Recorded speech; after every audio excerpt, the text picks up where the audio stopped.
반갑습니다. 오랜만에 뵙는 것 같아요. 잘 들리세요? 오늘 본문이 별로 마음에 안 드시죠? 하나님의 뜻과 내 뜻이 같다면 얼마나 좋겠습니까? 근데 성경은 하나님의 뜻은 우리의 뜻과 다르다고 분명하게 말하고 있습니다. 마치 어떻게 하늘이 땅보다 높음 같이 하나님의 길은 우리 길보다 높고 하나님의 생각은 우리 생각보다 높다고 말씀하십니다. 근데 사실 우리는 유한한 인간이고 하나님은 무한하신 분이라는 것을 이미 알고 있기 때문에 하나님의 뜻이 내 뜻과 다를 수 있다는 것을 아마 어느 정도는 다 아실 줄로 믿습니다. 그럼에도 불구하고 우리가 기도할 때 항상 내가 원하는 것을 하나님이 들어주시기를 소원을 하고 기대하고 기도하고 있는 나 자신을 볼 수가 있습니다. 근데 사실 하나님의 뜻은 내가 생각하는 다른 차원의 세계와 같아요. 마치 어항 속의 물고기처럼 물고기에게 있어 어항은 전부예요. 물고기 세계에서 어항은 전부지만 어항 바깥에 살고 있는 우리는 그 어항이 얼마나 작은지 얼마나 제한적인지 알 수 있습니다. 죄송하지만 제 얼굴이 안 보이시는 분은 보이실 수 있게 이렇게 앉아주셨으면 감사하겠습니다. 근데 하나님의 뜻이 사람의 생각과 다르다는 사실은 사실 성경을 통해서도 우리가 쉽게 접할 수 있습니다. 다니엘 이야기를 한번 예로 들어보겠습니다. 여러분 다니엘 이야기는 다 아시죠? 다니엘의 지혜가 워낙 뛰어나고 또 총리로서의 위치가 있다 보니 다른 총리들과 관리들이 다니엘을 시기합니다. 그러나 다니엘의 틈을 찾지 못해서 어떻게 해요? 모함을 하죠. 어떤 모함을 하게 됩니까? 다니엘이 예루살렘을 향하여 하루에 3번씩 기도하는 것을 알고 있던 그 대신들이 관리들이 30일간 다른 사람이 아니라 다른 존재에게 왕이 아닌 다른 존재에게 기도를 하면 사자굴에 쳐넣기로 결단을 하고 공모를 합니다.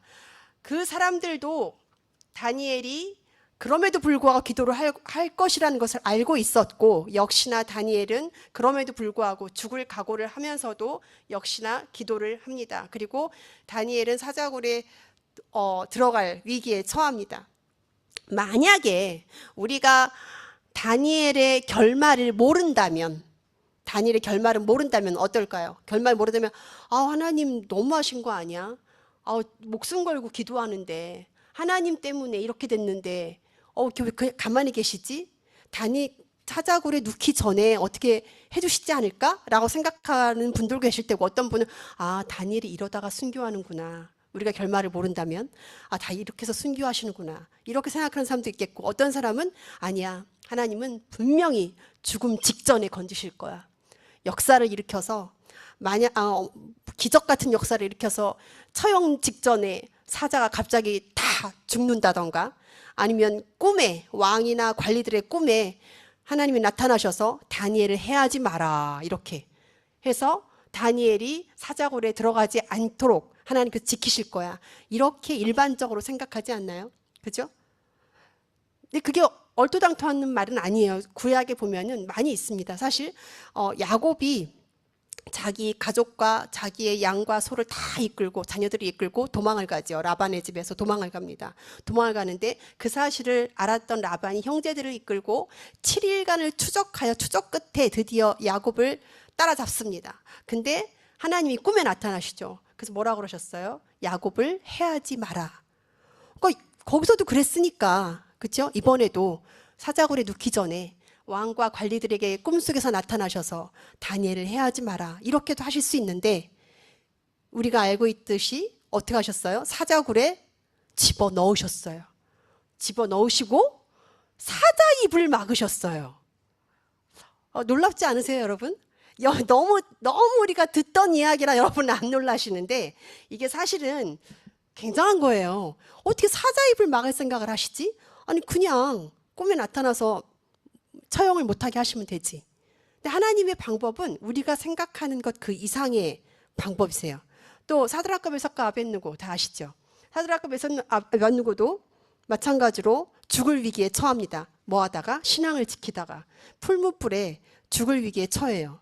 근데 만약에 우리가 그 결말을 또 모른다면 우리는 반응은 어떨까요? 이 사람들도 순교하는구나. 아니면 하나님이 뭐 자연을 통해서 역사하시는 하나님이니까, 그렇죠? 그 여호수아와 아모리 왕 5왕들이 싸울 때요, 하나님이 우박을 쏟아 부으십니다. 여러분 성경 많이 읽으신 분은 아시겠지만 우박을 막 쏟아 부으셔서 어떻게 기록하고 있냐면, 칼에 죽은 자보다 우박에 맞아 죽은 자가 더 많았더라 라고 기록하고 있어요. 자연을 주관하신 하나님이잖아요. 풀무불에 들어갈 때 하나님이 진짜 하늘에 구멍이라도 나서 나야가라 폭포처럼 그냥 확 폭포로 그냥 막 쏟아 부어가지고 불이 꺼지게 만든다든가, 그죠? 아니면은 하나님의 사자를 보내서 건들지 마, 이렇게 너희네 건드리면 안 돼 라고 경고하시던가, 뭐 어떤 방법이든 좋아요. 우리가 생각하는 방법은 하나님이 죽음에 이르지 않게 하시는 것, 기적 같은 역사로 죽음의 순간에서 건지시는 것, 이게 우리가 생각하는 일반적인 사람의 생각이에요. 근데 어떻게 됐어요? 아시죠? 불에 던져졌어요. 근데 거기서 끝난 게 아니죠. 하나님이 불 속에 들어가세요. 여러분 굉장히 놀라운 은혜로운 말씀이세요. 저는 굉장히 은혜를 많이 받거든요. 성경 읽다가 하나님이 불 속에 들어가셔서 그들과 함께 거니셨다라고 기록하고 있어요. 상상이나 할 수 있겠습니까? 이게 하나님의 방법이에요. 불 속에 집어 던지시고 집어넣게 하시고 불 속에서 하나님이 함께 거느렸다고 하셨어요. 그래서 그 왕이 보니 우리가 집어쳐놓은 사람은 셋인데 왜 4명이야? 그리고 그 중에 한 명은 마치 신의 아들 같다 라고 얘기를 합니다. 그리고 그들이 나왔을 때 어떻게 됐어요? 탄 자국도 없고 긁는 자국도 없었더라 라고 얘기를 합니다. 여러분은 그냥 성경 읽지 마시고 한번 생각을 해보세요. 와, 대단하다. 어떻게 그러실 수가 있지? 우리의 생각을 초월하는 방법으로 하나님은 일을 하십니다. 여러분도 잘 아시겠지만 제 간증을 들으신 분이 많잖아요. 저는 한 번의 강도를 만난 적이 있고 암이 2번 걸렸어요. 굉장히 큰 교통사고로 약 30-40번의 수술을 했습니다. 그리고 사실은 올겨울에 큰 수술이 한 번 또 남았어요. 또 남았는데 하나님 저렇게 사랑하고 하나님을 잘 믿는데 왜 하나님이 다 그걸 허락하시지? 이게 우리의 생각이란 말이죠. 그렇지 않나요? 그래서 제가 사고가 났을 때 그때 정말 탑투토 다발성 골절 다 부서졌잖아요. 다 첫 번째 수술이 입안 수술이었어요. 입안이 다 터지고 턱이 입보다 컸어요. 구멍이 뻥 뚫려가지고 이 수술 밤새도록 했습니다.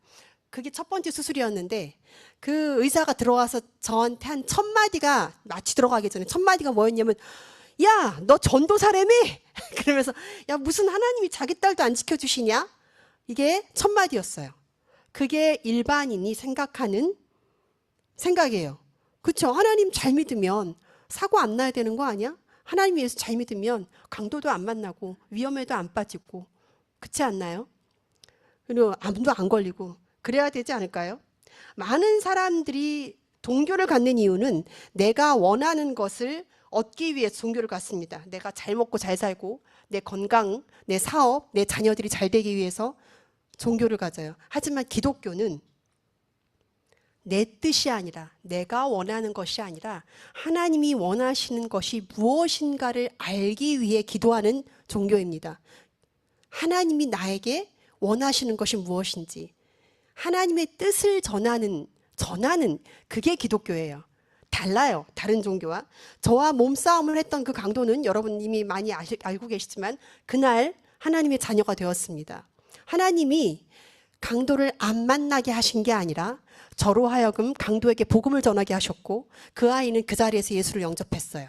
그리고 저에게 그 하나님에 대한 절절한 그 아이를 향한 18살짜리 남자애였는데 굉장한 엄청난 하나님의 사랑을 온몸으로 느끼게 하셨습니다. 또 교통사고를 통해서 다 죽는다고 했을 때, 못 걷는, 더 이상 걸을 수 없다고 했을 때, 저희 집 다 아시죠? 어떤 집인지. 저희 할머니가 무당이셨고 17대 종손이었고 온 가족을 통틀어, 온 친척을 통틀어 크리스찬이 한 명도 없는 저희 집에 그 강팍한 그 마음들이 녹아지기 시작했어요. 매일매일 일어나는 기적의 역사를 통하여서 하나님께서 일을 하시기 시작했고, 저희 가족들이 하나님의 자녀가 되는 계기가 되었습니다. 자, 여기까지만 들으면 그래, 그래서 그런 일이 있었던 거야 라고 얘기를 할 수 있어요. 그 암은 뭐예요? 제가 암도 걸렸잖아요. 아, 어찌나 커리어가 화려한지 모르겠습니다. 그죠? 지금도 팔로업 중이에요. 하나는 아직 안 끝났어요. 하나는 계속 해마다 팔로업 중인데, 그 암은 왜 걸렸지? 저도 사실 몰라요. 왜 걸렸는지. 그 저는 가끔 제가 붕어 같아요. 어항 속에 살고 있는 붕어. 그러나 분명한 건 꺼져가는 불꽃을 끄지 않으신 하나님께서 정말 기가 막힌 방법으로 암을 조기 발견하게 하셨어요. 그리고 기가 막히게 치료하게 하셨고, 제가 이 얘기를 암 이야기도 언제 시간 있을 때 해드리고 싶은데, 정말 놀랍도록 하나님께서 역사하셨어요. 인도하셨고 역사하시고 사람들을 통해서 빨리 치료받게 하셨어요. 그런 걸 보면서 아, 하나님은 역시 좋으신 분이야. 제가 다 부러져서 누워있을 때 고개밖에 움직일 수밖에 없을 그때도 제가 변치 않았던 것은 God is good 이었습니다. 하나님은 선하신 분이다. 하나님은 멋진 분이야. 하나님은 내 사랑이야. 그리고 그 시간들이 사실은 가장 행복한 시간이었어요. 사람들한테 보기에는 가장 힘든 시간으로 보였겠지만 저는 그 시간이 제일 행복하고 평안한 시간이었습니다. 사실 우리가 이해를 할 수 있는 상황이든 할 수 없는 상황이든 하나님은 완전히 다른 차원에서 일을 하고 계시기 때문에 우리가 힘들 때도 많아요. 그죠? 우리가 보이든 보이지 않든 느끼든 느끼지 않든 하나님은 우리 한 사람 한 사람을 위해 일하고 계시고 한 사람 한 사람을 통해서 일하고 계시는 줄로 믿습니다. 성경의 인물 중에 다윗이 있어요. 다윗을 하나님이 내 마음에 합한 자라고 얘기하고 계십니다. 왜 그럴까요? 네? 큰 소리로. 순종해서. 근데 사실 순종한 신앙의 인물들 많지 않나요? 그렇죠? 제가 이 질문을 제 지인에게 몇 명한테 했어요. 또 어떤 분은 하나님을 제일 사랑해서 그런 것 같아요. 또 어떤 분은 시편 보면 다윗이 어떠한 환난에도 어떠한 고난에도 정말 쫓김을 당하고 숨어 다니는 그 시간들에도 여전히 하나님을 찬양하고 하나님을 기뻐하고 하나님을 느꼈기 때문 아닐까요? 답은 없어요, 여러분. 그래서 그런 거 아닐까요? 근데 저는 조금 다른 차원에서 생각을 했습니다. 하나님이 다윗을 마음에 합한 자라고 한 것은 다윗이 정말 신실한 완벽한 사람이었기 때문이 아니라 하나님과의 관계가 살아있는 사람이었기 때문이라고 생각을 합니다. 왜 그렇게 생각을 했냐면 모든 순간에 다윗은 질문을 했습니다. 다윗은 로드십이 분명한 사람이었어요. 수많은 성경 인물 중에 다윗처럼 질문을 많이 한 사람이 없어요. 다윗의 그 이야기를 보면 계속 반복적으로 나오는 단어가 있는데 그게 뭐냐면 여호와께 묻자와 이르되, 그거예요. 여호와께 묻자와 이르되. 다윗은 작은 일부터 국가의 행방까지 전쟁의 그 뭐라 그러는 거죠? 책략이라고 해야 되나요? 그 길까지 다 하나님께 묻습니다. 전부 묻는다는 거는 어떤 내가 답을 몰라서 내가 원하는 정보를 얻기 위해서 묻는다는 게 아니에요. 그런 게 아니라 내 주인이기 때문에 묻는 거예요. 내 주인이기 때문에 로드십이 확실하기 때문에 그렇기 때문에 물을 수밖에 없는 거예요. 종이 할 수 있는 건 아무것도 없어요. 주인이 시키는 대로 하는 게 종의 역할이거든요. 그러니까 다윗은 하나님이 내 삶의 주인, 다윗의 삶 속에는요 하나님이 확실한 삶의 진짜 주인이셨어요. 물론 다윗이 항상 그랬던 건 아니죠. 여러분도 알다시피 다윗도 죄를 지었습니다. 묻기를 그쳤을 때, 질문을 그쳤을 때, 그죠? 전쟁에 갈 때마다 내가 올라가리까 묻던 다윗이 자기 부하들은 다 전쟁터에 있는데 궁에, 그것도 저녁에, 그것도 침상에서 있다가 아름다운 여인을 보고 죄에 빠집니다. 육체의 정욕을 제어하지 못했고 자신의 부하를 사지로 몰아넣었어요. 하나님께 묻지 않았을 때 또 자신의 국방력을 과시하기 위해서 인구조사를 합니다. 결과가 어떻게 됐어요? 7만 명이 죽었어요. 그 이후로 전염병 때문에 이스라엘 백성 7만 명이 죽었습니다. 언약궤를 옮기고 싶은 열정은 있었지만 하나님께 묻지 않고 이방 사람들이 하던 방법을 쫓아서 세수레에 싣고 가다가 사고가 났어요. 어떤 사고가? 네? 우사가 죽었어요. 그렇죠? 인간은 완벽할 수 없습니다. 여러분, 자신의 부하들이 목숨 걸고 싸울 때 편안함을 추구했던 그 안일함이, 그리고 내 권세가, 내 부요함이, 내 권력이 마치 내가 이룬 것 같이 느껴졌던 그 교만함이, 그리고 다른 사람들이 다 추구하는 그 방법, 그걸 따라갔던 인본주의적 사고가 하나님께 묻는 것을 막았던 겁니다. 완벽할 수 없어요. 그쵸? 인간은 실수를 할 수 있고 죄를 지을 수 있습니다. 그러나 다윗이 훌륭한 건 그 죄를 숨기지 않았어요. 선지자가 다윗의 죄를 책망했을 때 바로 그 자리에서 인정했습니다. 자신의 죄를 인정하고 처절하게 회개를 했고 하나님께 돌아섰습니다. 여호수아에서도 보면 그 가나안 땅을 정복하고 있던 이스라엘 백성들이 기브온 사람들을 만납니다. 기브온 사람들이 멀리서 온 것처럼 꾸며서, 아시죠? 막 낡은 가죽 부대와 신발도 다 해진 거, 곰팡이가 난 빵을 들고 옵니다. 너무 멀리서 왔다고. 그래서 우리와 조약을 맺읍시다. 우리와 언약을 체결합시다. 그 다음에 나온 말씀이 뭔지 아세요? 여호수아 말씀의 9장 14절에 보면은 여호와께 묻지 아니하고 무리가 그들의 양식을 취하고는 어떻게 할지를 여호와께 묻지 아니하고 결정적인 실수를 합니다. 묻지 않았기 때문에 그 결과가 수백 년 후에 다윗의 시대에 어떻게 돼요? 기근에, 3년 기근에 시달려요. 사울이 그 조약을 깨트리고 기브온 백성들을 치려고 했기 때문에 다윗 시대에 와서 그 결과를 받습니다. 또한 여러 가지가 있어요. 사실은 묻는다라는 것은 여러분 단순히 하나님 어떻게 할까요? 내가 뭔가를 하고 싶어서 하는 게 아니라 하나님이 주인이라는 것을 인정하는 태도이기 때문에 그 사람이야말로 진짜 영접을 한 사람입니다. 근데 많이 우리가 살면서 하나님의 뜻을 안다는 건 쉽지 않아요. 그죠? 선명하게 이래라 저래라 만하잖아요. 그렇죠? 안나야 오늘은 네가 저녁을 하거라. 얼마나 좋을까요? 이렇게 안 하시거든요. 그렇죠? 혹시 마음에 와닿았어요? 아니요. 우리의 관심은 대부분 잘 먹고 잘 사는 거지, 이렇게 딱 이때마다 하나님이 이래라 저래라 하지 않으시거든요. 그렇죠? 근데 잘 먹고 잘 사는 건데 하나님의 관심은 뭐예요? 한 영혼한테 있어. 한 영혼에 대해서 하나님은 관심이 많으십니다. 그래서 교회를 다니는 이유도 마음의 평안을 위해서 다니는 경우가 많습니다. 그래서 저는 사실 오랫동안 사역을 해왔지만 신앙과 삶이 분리되어 있는 정말 수많은 크리스찬을 보아왔습니다. 그래서 세상도 좋고 주님도 좋기 때문에 문제가 생기면 하나님이 아니라 문제가 너무 크게 보여요. 너무 크게 보이고 그 문제 속에 푹 빠져버립니다. 그리고 온 마음과 신경을 다 빼앗아 버려요. 우리가 머리로는 알아요. 우리가 눈으로 보이는 건 다 없어질 거야. 영원한 것은 다 보이지 않는 것이야. 머리로는 알지만 가슴까지 따라가지 못합니다. 그리고 깊은 무력감에 빠집니다. 제가 제일 많이 듣는 질문 중에 하나가 뭐냐면, 전사님 자살하면 지옥 가나요? 이거 질문 참 많이 들어요. 많이 들으시지 않나요? 그렇죠? 자살하면 지옥. 여러분 어떻게 생각하세요? 근데 대답을 안 하시지. 왠지 제가 답을 거꾸로 얘기할까 봐 답 없어요.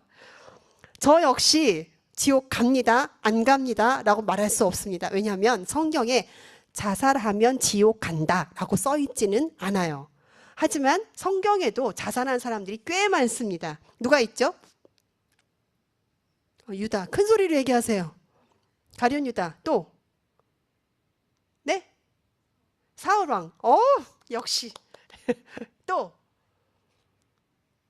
또 너무 어려운가요? 여러분도 아실 거예요. 그죠? 가룟 유다가 있어요. 내가 의로운 자를 무죄한 피를 팔고 죄를 범하였다라고 자책하면 자살을 하고요. 지금 말씀하셨듯이 사울왕이 자살을 하죠. 블레셋 전투에서 전세가 기울고 부상을 당합니다. 그러자 자기 무기 든 자에게 나를 죽여라. 근데 그 무기 든 자가 무서워서 못 죽여요. 그러니까 자기가 칼에 엎드려 죽죠. 그리고 그 무기 든 자도 자살을 하죠. 자기 왕이 죽으니까 따라 죽습니다. 그리고 아히도벨도 있습니다. 아히도벨이 누구였어요? 다윗의 책략가였어요. 다윗 책략가였는데 압살롬이 반역을 했을 때 다윗의 편이 아니라 압살롬의 편에 씁니다. 그렇죠? 근데 다윗을 어떻게 칠까 회의를 하는데 이 아히도벨이 내놓은 그 계책을 쓰지 않고 후세가 내놓은 계책을 쓰니까 얘가 마음이 상해서 집에 가서 목매달아 죽었다라고 기록하고 있습니다. 그리고 또한 시므리도 자살을 했죠. 엘라 왕위를 찬탈한 시므리 장군이 자기 백성들이, 이스라엘 백성들이 꼴랑 7일 만에 오므리를 왕으로 추대하자 너무 상처를 받아서 왕궁에 불을 지르고 그 가운데 죽습니다. 또한 아비멜렉도 자살을 했죠. 아비멜렉은 기드온 아들을 다 죽이고 친히 자기 스스로 왕이 된 사람이에요. 그러다가 여인이 던진 맷돌에 머리가 이제 다치죠. 그러니까 뭐라고 써 있는 줄 아세요? 여자에게 죽었다라는 그 수치를 면하기 위해서 그 병기든 자에게 나를 죽여라 라고 자살을 합니다. 이들의 공통점을 찾으셨습니까? 제가 조금씩 부연 설명을 해드렸습니다. 네? 다시. 남자들. 굉장히 새로워요. 저 이거 못 발견했어요. 그러네요. 진짜 남자들이네요. 그것도 맞아요. 네. 근데 제가 원한 대답은 아니지만 진짜 다 남자들이 죽었네요. 재밌습니다. 이들의 공통점은 자신의 몸이 주인이 자기였다라는 거예요. 하나님이 아니었다라는 겁니다. 영접한다는 것은 뭐예요? 주인이 바뀌는 거예요. 내 삶의 주인, 내 몸의 주인, 그게 바뀌는 게 영접입니다.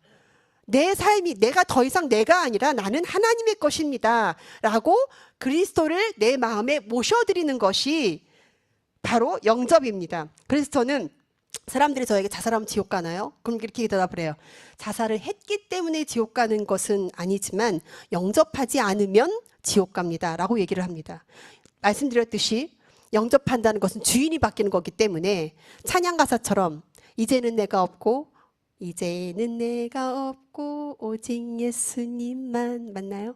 찬양가사처럼. 그 찬양 저 너무 좋아해요. 또 갈라디아서 2장 20절 말씀 뭐죠? 사도 바울의 고백처럼 내가 그리스도와 함께 십자가에 못 박혔느니 그런즉 이제 내가 산 것이 아니라 내 안에 누가? 그리스도가 사신 것이라. 이제 내가 사는 것은 나를 사랑하사 나를 위하여 자기 몸을 버리신 하나님의 아들을 믿는 믿음 안에서 사는 것이라. 그 뭐예요? 내가 죽고 내가 영접을 했기 때문에 내가 죽고 예수가 사는 것, 그게 영접이에요. 고린도서 3장 16절 말씀처럼 우리의 몸은 하나님의 성전이고 우리의 몸은 하나님의 성령이 거하시는 곳이에요. 고린도서 6장 20절도 마찬가지예요. 너희는 너희 것이 아니라 값으로 사신 자가 되었다. 이제는 너희가 아니라 너네는 이미 하나님의 예수님의 피값으로 사신받은 존재다 라고 얘기를 합니다. 시간 관계상 이 5명을 제가 다 설명을 해드릴 수는 없고 여러분이 제일 잘 아시는 누구? 자살의 대표자 누구? 유다. 이렇게 자신이 없으시죠? 유다만 예로 들어보겠습니다. 가룟 유다는 이 사람이 영접을 안 했을까요? 여러분 어떻게 생각하십니까? 가룟 유다는 3년이란 예수님의 공생애 동안 예수님의 기적을 다 옆에서 목도한 사람이에요. 같이 살았어요. 근데 저는 감히 말씀드립니다. 유다는 영접한 사람이 아니었습니다. 예수님과 공생애를 함께 했으나 유다에게 예수님은 하나님의 아들이라기보다 구세주라기보다 의로운 사람, 무죄한 사람, 랍비였고 스승이었습니다. 성경 기록을 자세히 살펴보니까 유다가 한 번도 주님이란 표현을 쓴 적이 없습니다. 최후의 만찬 때 예수님이 질문을 하세요. 이 중에 하나가 나를 팔 거야. 다 제자들이 얘기합니다. 주여 내니이까? 내니이까 주여? 근데 유다 뭐라는 줄 아세요? 랍비여 내니이까? 라고 물어봐요. 그리고 겟셋마네 등산에서 예수님을 팔려고 왔을 때 유다가 다시 얘기합니다. 랍비여 안녕하십니까? 유다에게 있어서 예수님은 정말 훌륭한 랍비가 뭔지 아시죠? 선생이었어요. 스승이었고 의로운 자였고 무죄한 자였습니다. 반면 베드로도 역시 예수님을 부인했잖아요. 그죠? 예수님을 부인한 베드로는 회개를 했습니다. 회개는 돌아서는 거예요. 180도 회전하는 겁니다. 그렇죠? 닭이 울었을 때 베드로는 처절하게 울었어요. 베드로는 회개를 했고 유다는 뭐를 했습니까? 후회를 했습니다. 자살을 했죠. 알아요. 베드로는 회개를 했고 유다는 후회를 했습니다. 왜 그렇을까요? 베드로에게 있어 예수님은 주는 그리스도시요 살아계신 하나님의 아들이었기 때문이에요. 하지만 유다에게 있어서 예수님은 구세주라기보다는 의인이요 무죄한 선생님이었기 때문에 무죄한 선생님 즉 랍비였기 때문입니다. 즉 베드로에게 있어서 예수님은 하나님이셨기 때문에 자신이 죄를 지었을 때 느낀 감정은 내가 하나님께 큰 죄를 범하였구나 라는 영적 자각이었던 거고, 유다에게 있어서 그 잘못은, 유다의 잘못은요, 내가 의로운 자, 무죄한 자를 팔아넘겼구나 라는 죄책감이었어요. 그렇기 때문에 베드로는 돌아올 수 있었던 거예요. 왜? 베드로에게 있어서 예수님은 하나님이셨기 때문에 돌아갈 수 있었던 거. 하지만 유다에게 있어서 예수님은 의로운 자였기 때문에 자기 스스로 형을 집행하고 죽은 겁니다. 결국 뭐예요? 예수님이 나에게 어떤 존재인가라는 그 답이 내가 죄를 지었을 때 대하는 죄에 대한 태도를 결정짓는 것입니다. 베드로는 예수님의 신성을 믿었기 때문에 은혜의 보좌로 나아갈 수 있었던 거고, 유다는 예수님의 무죄성을 믿었기 때문에 스스로 목숨을 버렸습니다. 여러분, 호칭이 갖는 의미는 굉장히 큰 거예요. 주라는 것은 단순한 존칭을 넘어서 호칭이 아니라 나의 생명의 주권자, 그리고 나를 통치하시는 분, 나의 주인이라는 뜻입니다. 반면에 랍비는 유대 사회에서 존경받는 그 선생님이세요. 그렇죠? 결론은 뭐냐면 유다에게 있어서 예수님은 공경의 대상이었지만 경배의 대상은 아니었던 것입니다. 제가 자살을 예로 든 이유는 내 생명에 대한 주권이 누구에게 있느냐, 이거에 대한 답을 알 수 있기 때문에 자살을 얘기한 거예요.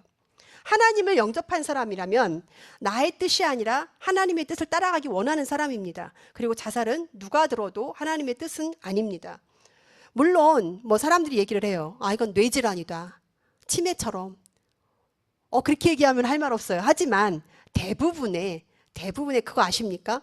악령이 역사를 합니다. 악령이 끊임없이 우리의 생명을 빼앗으려고 그래요. 여러분이 아시겠지만 저희 할머니가, 친할머니가 무당이셨어요. 그죠? 그렇기 때문에 그 악령이 저희 집엔 항상 드글드글했어요. 정말 많았습니다. 저희 오빠도, 저희 사촌 언니도, 저도 이미 제 간증을 들어보신 줄 아시겠지만 초등학교 5학년부터 고등학교까지 저도 동거동락을 했어요. 그 아이와 동거동을 했는데, 저는 그렇게 심하진 않았는데 저희 오빠랑 사촌 언니는 계속 자살을 하고 싶은 충동을 억누를 수가 없었다는 거예요. 계속 죽으라 그런대요. 계속 지하철 앞에 서 있으면 뛰어, 산에 올라가면 뛰어. 하물며 저희 오빠는 옥양목 아시나요? 옥양목? 아기들 기저귀 천 끊었던 그거를 끊고 다녀서 자기가 죽을 자리를 찾고 다녔어요. 그런 고백들을 저에게 했습니다. 악령이 계속해서 죽어 라고, 그리고 만약에 안 죽으면 막 불안하대요. 뛰어내려야 될 것 같고 죽어야 될 것 같고. 악령의 역사가 여러분 정말 많습니다. 왜냐? 사단은 끊임없이 우리로 하여금 하나님께 집중하지 않고 문제에 집중하게 만듭니다. 하나님이 아니라 상황에 집중하게 만들어요. 하나님이 아니라 환경에 집중하게 만들고, 하나님이 아니라 사람에게 집중하게 만들어요. 누가 나에게 무슨 말을 하면 말씀을 되뇌어서 묵상하는 게 아니라 그 사람이 한 말을 계속 묵상을 해요. 그렇지 않나요? 잠도 안 와요. 분해서, 억울해서, 나 안 했는데 계속 묵상하러 그 사람이 미워지고, 사단은 또 그걸 틈을 타서 들어옵니다. 사단은 환경과 상황을 통해서 사람을 올가매요. 그리고 하나님께 눈을 돌리지 못하도록 합니다. 제가 예전 설교에도 말했을 거예요. 예전 설교 분명히 말씀드렸는데, 사단이 하는 일이 참 간단하다. 최대한 못 믿게 하는 것, 두 번째는 최대한 잘하지 못하게 하는 것, 그 다음에가 전하지 못하게 하는 것이다 라고 얘기를 했어요. 그죠?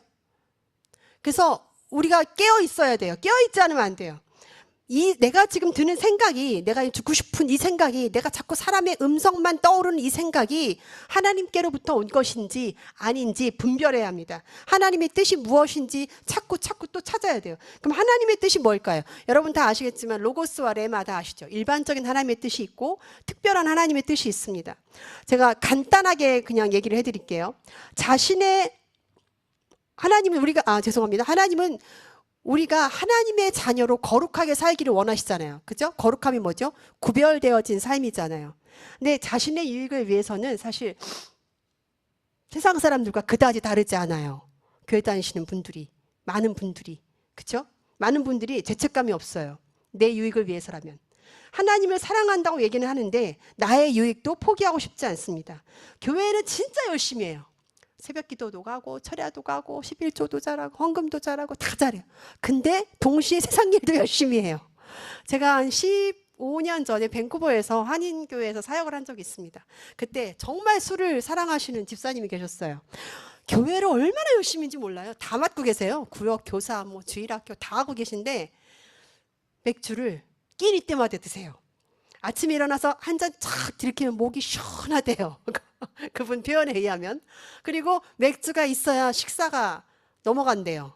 그래서 제가 작정을 하고 말씀드렸어요.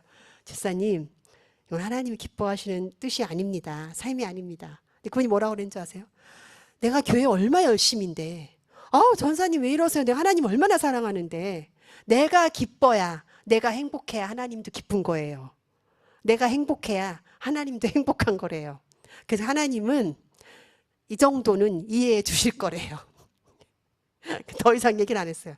또 어떤 분은 YMCA를 1년치를 등록했대요. 1년치를 등록했는데 잘 안 가게 돼서 환불받고 싶은데 환불을 안 해주더랍니다. 근데 밴쿠버였거든요. 그래서 어떻게 해야 됩니까? 그랬더니 캐나다 땅을 떠나는 것밖에 없다고. 다 1년치를 환불받으려면. 15년 전 일이에요. 그래서 이분이 어떻게 하셨는지 아세요? 무료 취소가 가능한 비싼 비행기표를 끊어서 보여주고 환불받고 비행기는 다시 취소하고, 그 얘기를 정말 일의 죄책감도 없이 거리낌도 없이 자랑스럽게 구역 식구들한테 이렇게 해서 받았어 라고 쉐어를 하시는 거예요. 뭐라고? 삶의 지혜라고. 거리낌이 없으세요. 그래서 그런 방법들을 본인의 자녀한테 가르치신대요. 이렇게 살아야 돼. 사람은 지혜롭게 살아야 돼. 제가 얼마나 놀랐는지 몰라요. 이야. 근데 너무 기뻐하시는데 그 앞에서 말은 못 하겠더라고요. 근데 참 기가 막혔습니다. 근데 여러분, 분명히 성경에 로마서 12장 2절 말씀이죠. 뭐라고 그러셨어요? 너희는 이 세대를 본받지 말고 하나님의 선하시고 기뻐하시고 온전하신 뜻이 무엇이든지 분별하도록 하라 그러셨어요. 그렇죠? 주님은요, 교회에 열심인 사람을 나를 사랑하는 자라고 말씀하시는 것이 아니라 나의 계명을 가지고 지키는 자라야 나를 사랑하신다고 요한복음 14장 21절에 분명히 말씀하고 계세요. 제가 교회를 하지 말라는 게 절대 아닙니다. 그렇죠? 하나님은 내가 무슨 일을 하느냐에 관심이 있다기보다는 내가 어떤 사람이냐, 여기에 더 관심이 많으신 분입니다. 둘째로 항상 기뻐하고 범사에 감사하고 쉬지 말고 기도해야 한다고 말씀하십니다. 여기서 기뻐하는 것은 환경이나 상황에 상관이 없습니다. 왜냐하면 주님으로 인한 기쁨이거든요. 예수님으로 인한 잔잔한 평안함이 내 안에 있어요. 그렇지 않아요? 그래서 사실 요한복음 10장 10절 말씀이 예수님이 오신 목적에, 그렇죠? 내가 온 것은 너희로 생명을 얻게 하고 너희로 하여금 더 어떻게 풍성한 삶을 살게 하려 함이라. 이게 예수님만 제대로 믿는 사람들만 알 수 있는 평안과 기쁨이거든요. 얼마나 좋은지 몰라요. 너무 행복해요. 여러분, 그렇지 않나요? 예수님 너무 멋있지 않나요? 너무 좋잖아요. 예전에 제가 미국에 잠깐 있었을 때 이제 친한 언니가 그러는 거예요. 근데 이제 그분 이제 언니 동생 하는 사이였는데, 근데 정아야 솔직히 너무 억울하지 않니? 그러는 거예요. 뭐가? 그랬더니 아니 평생 예수 믿는다고 놀러도 이제 클럽 같은데 그런데도 안 가고 술도 안 마시고 이거 하지 마라 저거 하지 마라, 나는 너무 절제하고 사는데 죽기 직전에 예수님 딱 믿고 천국 가면 뭐야, 그 사람은 실컷 인조이하고 그렇게 하고 실컷 놀다가 가는 거잖아. 그럼 그 사람도 천국 나도 천국이야? 나는 이제까지 이렇게 살았는데? 그러는 거예요. 여러분 그렇게 생각하세요? 어떠세요? 저는 근데 그 말이 언니 안 행복하세요? 나는 제가 고3 때 하나님을 만났거든요. 정말 비포 애프터가 확실해요. 하나님을 만나서 난 너무 행복한데 내가 하나님 믿어서 안 가는 게 아니라, 내가 하나님 믿어서 술을 안 마시고 클럽에를 안 가고 게임을 안 하고 이게 아니라 그냥 하기 싫어져요. 그냥 싫어요. 관심이 없어요. 왜? 나의 관심사는 오직 예수님이고 하나님밖에 없기 때문에 내가 절제하는 게 아니라 저절로 안 하게 되는 거거든요. 성령이 내 안에 살다 보니 그것 때문에 너무 행복한 거예요. 너무 기쁜 거예요. 하나님은 생명만 주시는 게 아니라 여러분이 그런 풍성한 삶을, 예수로 인하여 행복하고 기뻐하는 그러한 삶을 살기를 원하십니다. 또 범사에 감사한다는 건 하나님을 알고 나를 아니 감사할 일밖에 없는 거예요. 제가 다 부서져서 누워서 할 수 있는 게 입만 뻥긋뻥긋하는 것밖에 없을 때 정말 손가락 발가락 움직일 수 있는 게 얼마나 감사한 일인지, 얼마나 은혜인지 그때 많이 알았어요. 아침에 눈을 뜰 수 있는 것도 너무 은혜더라고요. 쉬지 말고 기도하라는 거는 아무것도 하지 말고 맨날 하루 종일 무릎 꿇고 기도하라는 얘기가 아닙니다. 주님과 동행하라는 얘기예요. 물론 무릎 꿇고 기도하는 시간도 필요하지만 매 순간 대화하라는 겁니다. 길을 걷다가도, 밥을 하다가도, 빨래를 개다가도 계속 하나님과 대화를 한번 시도해 주시기를 바랍니다. 기도는 하나님과 나를 연결해 주는 통로입니다.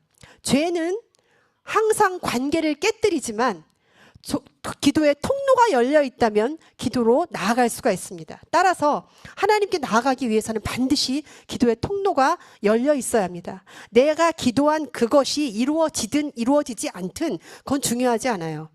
통로만 열려 있으면 비록 내가 이해되지 않는다 할지라도 하나님께 나아갈 수가 있는 것입니다. 세 번째는 가장 큰 계명 뭐였죠? 큰 계명과 둘째 계명. 요한복음에 나오잖아요. 그죠? 뭐예요? 하나님을 사랑하는 거. 그리고 이웃을 내 몸과 같이 사랑하는 거. 하나님을 사랑하는 거. 그 어떤 것도 하나님 앞에 서 있으면 안 됩니다. 가장 첫 번째 우선순위에 하나님이 있어야 돼요. 여러분 뭐 당연히 아시겠지만 전부 나머지는 그 다음입니다. 하나님이 기초공사가 튼튼해야 그 다음에 집도 지을 수 있는 것처럼 하나님을 사랑하는 것이 가장 기초가 돼야 돼요. 그게 기본이 돼야 기초가 튼튼해야 하나님께서 다른 것들을 채워주시는 줄로 믿습니다. 이웃을 사랑하고 선을 행하는 것도 하나님의 사랑이 내 안에 충만해지면 다른 사람의 필요가 보이기 시작해요. 누가 얼마 전에 저에게 그러더라고요. 하나님이 용서하라고 그러는데 죽어도 용서가 안 되는데 어떡합니까? 그러면서 이거 꼭 해야 됩니까? 죽어도 안 됩니다. 근데 교회만 가면 자꾸 용서하라고 그래서 교회 가기가 힘들어요. 이런 걸 봤어요. 그래서 제가 뭐라고 말씀을 드렸냐면 본인의 의지로 용서를 하려고 노력하지 않으셔도 됩니다. 그냥 하나님께 집중하세요. 하나님께 집중해서 하나님의 영이 내 안에 가득하면 어느 순간 그 사람이 긍휼해 보여요. 불쌍해 보이고 안타까워 보입니다. 그래서 내가 용서할 수 없는 사람이 없어져요. 하나님의 마음이 내 안에 들어오면 저절로 됩니다. 내가 어떤 노력을 해서가 아니라 내가 하나님의 영으로 충만해지면 그게 저절로 되는 줄로 믿습니다. 특별한 하나님의 말씀은 레마의 말씀이라고 해서 개개인을 향한, 여러분 개개인을 향한 하나님의 뜻은 다 다르겠지만 우리가 하나님의 음성을 아까 말씀처럼 이래라 저래라 하면 얼마나 좋겠어요. 그렇죠?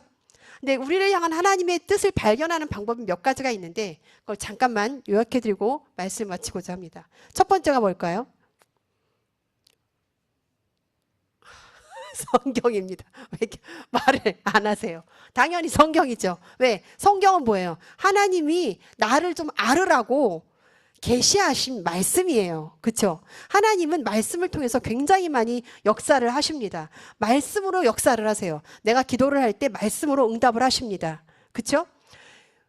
제가 사고가 났을 때 다 다니는 병원마다 못 걷는다고 그랬어요. 그죠? 그때 받은 말씀이 큐티 말씀이 말라기 4장 2절 말씀이었는데 예고 없이 갑자기 신방하러 온 목사님 말씀도 같은 본문이었어요. 그리고 제가 그때 사역했던 얘기를 했잖아요. 밴쿠버에서. 그때 제 성경 공부 시간이 아침 9시였어요. 근데 오전 11시에 주일날 오전 9시가 성경 공부 시간이고 오전 11시가 대예배 시간인데 제가 놀랐어요. 저랑 똑같이 말을 하는 거예요. 목사님 설교 시간에. 우리 만난 적도 없는데 이거 우리 이번 주엔 이거 하자 상의한 적도 없는데 정말 똑같은 거 똑같은 묵상을 하고 똑같은 결과가 나와서 제가 목사님한테 끝나고 헐, 저 오늘 그거 했어요. 그때 목사님이 누가 응답 받으실 일이 있어야 되나 보네요. 이렇게 하시는 거예요. 아니나 다를까 저랑 성경 공부했던 한 집사님이 제가 간절히 기도하고 있는 게 있었는데 오늘 하나님이 이중으로 따따블로 응답을 해주셨습니다. 전도사님 갑자기 그 얘기를 하시더니 목사님이 대회 시간에 또 얘기를 하시더래요. 하나님 말씀으로 주세요. 근데 이런 일이 사실 자주 있었어요. 제가 또 한국에서 이제 가끔 이제 상담 전화를 받아요. 신앙 상담. 막 고민을 해요. 제가 또 막 얘기를 했어요. 말씀으로.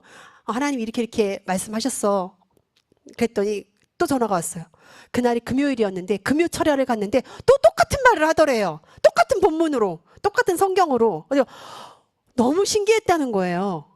그렇죠? 하나님은 말씀으로 사실 이런 일들은 왕왕 있습니다, 여러분. 왕왕 있어요. 그리고 이런 것뿐만이 아니라 그냥 기도를 하다가도 말씀으로 하나님께서 응답해 주실 때가 많고요. 또 소파에서 멍 때릴 때도 그리고 길 가다가도 말씀으로 하나님께서 주실 때가 참 많습니다. 근데 평소에 말씀을 전혀 안 봐. 한 번도 본 적이 없어요. 그런 분은 이렇게 말씀으로 응답받기가 당연히 어렵겠죠. 그래서 제가 저희 애들한테 암송을 시킵니다. 저기 지금 뒤에 앉아있지만 무지 싫어해요. 아니 몸을 뒤틀어요. 엄마 오늘 너무 길어. 오늘 말씀 너무 길어. 웃고 있네요. 네, 그래요. 왜? 애들이 싫어해도 죽어도 암송을 시켜요. 말씀이 생명이라는 것을 알기 때문에 저는 시킵니다.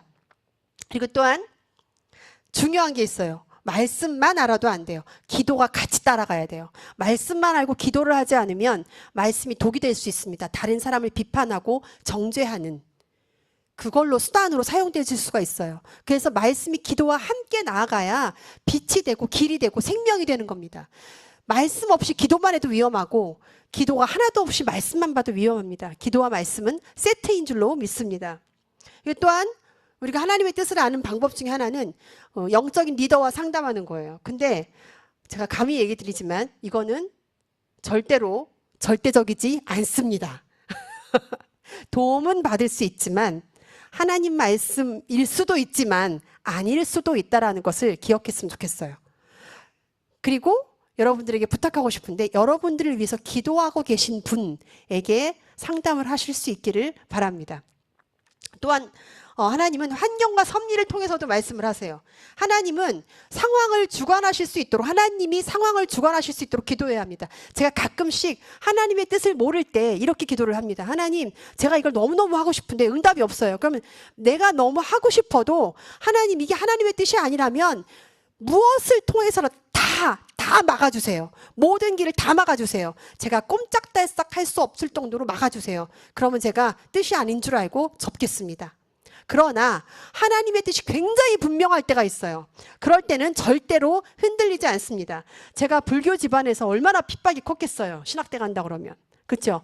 엄청났습니다. 저희 아빠가 호적에서 판다고 그랬어요. 잘 됐다. 딸이 넷인데 하나 없어도 된다. 그 정도로 반대를 했습니다. 그러나 흔들리지 않았어요. 왜? 하나님의 뜻이 분명했기 때문에. 하물며 학교 선생님까지 반대를 했어요. 선생님이 왜 뭔 상관이야, 그죠? 근데 선생님이 엄마까지 불러서 아니 정아가 웬 신학대를 간대요. 어머님 알고 계세요? 이러면서 반대까지 했습니다. 그 정도로 반대를 했어요. 그럼에도 불구하고 흔들리지 않았어요. 왜? 나는 분명하니까. 그러면 하나님의 뜻인 게 분명한데 여러분 경우 모든 사람이 다 반대해요. 그럼 하나님 뜻이 아닐까요? 다 반대하면. 너무 조용히 계시네요. 만약에 하나님 뜻인 줄 알았는데 목사님도 하지 말라고 그러고 전사님도 하지 말라고 그러고 기도하시는 분이 다 아니라네. 그럼 하나님 뜻이 아닌가? 라고 생각이 들면 그건 하나님 뜻 아니에요. 진짜 하나님 뜻에 확신이 들면 흔들리지 않습니다. 내 생각이, 내 마음이, 내 모든 주파수가 하나님께 고정이 돼 있으면 하나님이 확실한 뜻을 받았을 때 흔들리지 않습니다. 또한 환경을 통해 일하시는 하나님은 성경에도 많이 기록되어 있어요. 사도행전 8장 1절에 보면 교회에 큰 핍박이 나서 사도회에는 다 흩어져요. 사마리아와 유다로 다 흩어지게 됩니다. 어때요? 초대교회 교인들이 얼마나 충만했어요. 막 쓸 것을 나누고 물건을 통용하고 구제하고 막 찬양이 넘치고 너무 기뻤어요. 근데 문제가 뭐여서 자기들끼리 행복했어요. 그러자 하나님이 큰 핍박이 나게 하셔서 다 흩어지게 만들어요. 4절에 보니까 핍박이 흩어진 그 사람들이 복음을 전하게 돼요. 그리고 이 복음이 땅끝까지 흩어지게 만들어요. 사도 바울 역시 그 빌립보서 1장에 보니까 나의 당한 일과 얽매임이 오히려 사람들에게 겁없이 복음을 증거하게 했다고 기록하고 있습니다. 사람들이 보기에는 굉장히 곤란에 빠진 것 같고 굉장히 큰일처럼 보이지만 사실 하나님은 그것을 통해서 그 환경을 통해서 일하고 계셨던 거예요. 제가 병원에 누워있는 그 시간 속에서 많은 사람들이 힘들었겠다, 정말 힘들겠다 하지만 그 시간을 통해서 하나님은 일하고 계셨고 저에게 평안을 허락해 주셨습니다. 또 하나는 하나님 뜻을 구할 때 평안함이 있어야 돼요. 하나님이 평안케 하신다고 그랬어요. 평강이, 그리스도의 평강이 너희 마음을 주장하게 하라 하셨습니다. 기도를 했는데 계속 불안해요. 그럼 재고하셔야 됩니다. 다시 기도해 보세요.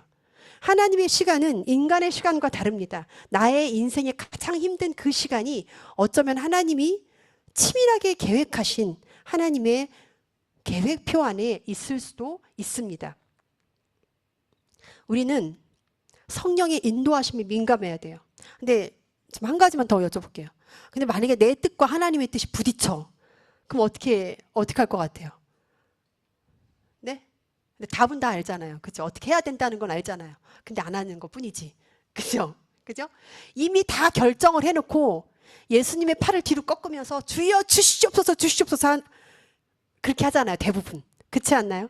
제가 이건 신학대 때가 아니고 신대원 때 신학대 교수님이 그런 말씀 하셨어요. 여기 신학대 교수 되려고 공부하시는 분들 하나님이 저 오지 선교의 문을 열어놓고 기다리신다면 어떻게 하시겠습니까? 평생을 교수가 되기 위해 공부를 했는데 하나님이 너 그 길 아니야. 저기 문을 열어놓고 계신다면 그리고 당신을 기다리고 있다면 어떻게 하시겠습니까? 근데 제 옆에 앉아있던 제 룸메이트였어요. 걔가 뭐라고 그랬냐면 안 돼. 절대 안 돼. 우리 하나님은 그런 분이, 적어도 그런 분은 아니야. 라고 얘기를 하더라고요. 그거는 그냥 본인의 소원이에요, 소원임. 그냥 본인이 너무 간절하니까 그게 하나님 뜻으로 하나님의 뜻이고 본인의 소명이라고 생각을 하는 것입니다. 하나님의 뜻이 다른 곳에 있다면 내가 죽어라 노력해서 이제까지 끌어왔다 할지라도 내려놔야 되는 줄로 믿습니다. 그게 순종이고 그게 하나님의 뜻입니다. 완벽하지 않아도 매일 넘어져도 하루에 수십 번을 십자가에 올라갔다 내려왔다를 반복을 해도 필사적으로 내가 주인 행세를 하지 않는 것, 그것이 필요합니다. 내 몸의 주인은 나를 핏값으로 사신 예수 그리스도인 줄로 믿습니다. 내가 주님의 주인 대신 정말로 주인으로 모시는 그 삶을 사는 것이 바로 하나님의 뜻입니다. 하나님은 마음의 동기와 생각을 보신다고 그랬어요. 그래서 제가 사실은 요즘에 지혜가 참 부족하다고 많이 느껴요. 그래서 이랬을 때 예수님은 어떻게 하셨을까? 이런 생각을 많이 하거든요. 저도 모르게 예수님 어떻게 하셨을까 하다가 제가 대학교 때 읽은 책이더라고요. 예수님이라면 어떻게 하실까? 아시죠? 그 책 워낙 유명한 책이라 WWJD 여기 막 타투도 하잖아요. 크리스찬들. 그거 읽었던 생각이 나는 거예요. 근데 그게 벌써 35년 전 너무 갑자기 나이가 나오는데 굉장히 오래전 일이라서 그 책이 아직도 있을까? 절판되지 않았을까? 근데 한국 책을 받아볼 수 없으니까 아마존을 찾아봤습니다. What would Jesus do? 맞죠? 있더라고요. 비록 영어지만 머리에 쥐가 나지만 샀어요. 사갖고 다시 읽기 시작했습니다. 혹시 안 읽어보신 분 계시다면 한번 읽어보시기를 권해드리고 싶습니다. 그 내용이 잠깐 얘기를 하면 뭐예요? 모든 순간에 예수님이라면 어떻게 하실까를 묵상하고 그대로 선택하기로 결정한 각계각층의 성도들이 그 선택을 함으로 인해서 잘 먹고 잘 살아지는 것이 아니라 직장을 잃게 되고 굉장히 큰 경제적 손실을 얻게 되고 가족과 갈등을 일으키게 됩니다. 하지만 그건 도입이고요. 결말은 어떻게 돼요? 그 지역 사회가 도덕적으로 변화가 되고 술집들이 문을 닫고 불법을 저지른 정치가들이 떨어지게 되고 그리고 소외된 자들이 비로소 돌봄을 얻게 된다. 그리고 그 선한 영향력이 대도시인 시카고까지 전파됩니다. 꼭 읽어보세요. 지금 우리가 당하고 있는 이 고난이 어쩌면 하나님의 큰 계획 안에 있을 수 있다는 것입니다. 여러분, 내 몸은 내 것이 아닙니다. 아까 말씀드렸듯이 우리는 예수님의 피값으로 사신 존재입니다. 따라서 다윗처럼 주님의 주인 되심을 인정하며 매 순간 물어보고 결정하실 수 있기를 축복합니다. 그러면 하나님이 말씀으로 응답하시고 기도로 확신을 주시고 환경으로 보여주시고 성령님은 내 안에 평안함으로 확증해 주실 줄로 믿습니다. 마치겠습니다. 기도하겠습니다.